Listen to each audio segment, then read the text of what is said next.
Now a story you're seeing only on CBS this morning, and I always love when we can say that. Waze, a smartphone app used by more than 50 million drivers, may actually make some commutes a little longer today, all in the name of safety. In the future, Waze may also introduce a feature to warn drivers about routes that go through high-crime neighborhoods. But before that, New Orleans will be one of the first cities where users could see a longer commute. Kris Van Cleave is there, and he joins us this morning. Hello to you, Kris Van Cleave. Good morning. Now, the app makers say this is all about safety, but starting today, millions of drivers are going to see their ways to work different. It'll happen first in Los Angeles and then soon here in New Orleans. And that's because the app maker is going to minimize intersections like the one we're coming up on. There's no stoplight here, and then we're going to be asked to cross 6 lanes of oncoming traffic. You feel a little nervous. This is what some Waze users call a suicide straight. It's when the app directs drivers across multiple lanes of heavy traffic. Another concern for some, when it suggests a left turn through that same multi-lane traffic without a light. But Waze's Amber Kirby says, not anymore. Starting first in Los Angeles, the app may sacrifice a little time for safety. When we drove with the new feature, it had us turn left on a lightly trafficked side street instead of across the much busier Lincoln Boulevard in Santa Monica, sending us to a stop sign and a less stressful right turn. Do you guys have a sense for what this is going to do to people's commute? How much longer it's going to make my drive to work?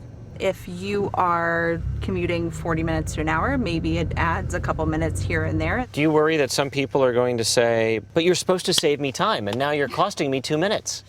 They can then either opt to turn it off or make that turn anyway. They can make the turn anyway. Waze will reroute you. That's one of several changes the Waze team is considering.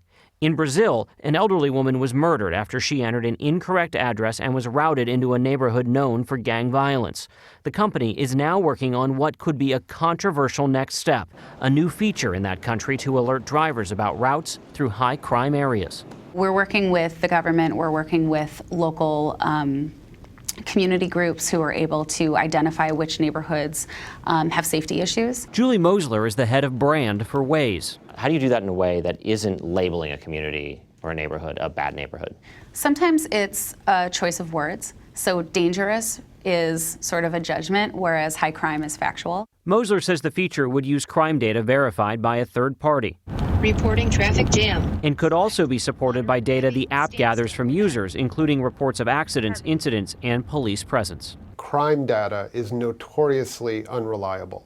Ezekiel Edwards from the American Civil Liberties Union. People would be relying on flawed data to make decisions about where to drive and where not to drive, with whom to engage and with whom not to engage, perhaps where to spend money, where not to spend monies, and would further perpetuate inequalities among neighborhoods as a result. Do you think that's a risky move? There's a risk in not doing anything, and so we don't really have a choice. Of course there's a risk if you don't handle it correctly, and that's why it's got to be done with deep sensitivity, and I think we've done that so far. That crime filter could be ready by the Brazil Olympics, but there's no timeline for rolling it out or when it might come to the U.S. As for the difficult intersections, live in Los Angeles today, New Orleans soon, and could be in Los Angeles, New Orleans, Boston, and D.C. by the end of the year. Nora? All right, Kris, good to know. Really important information.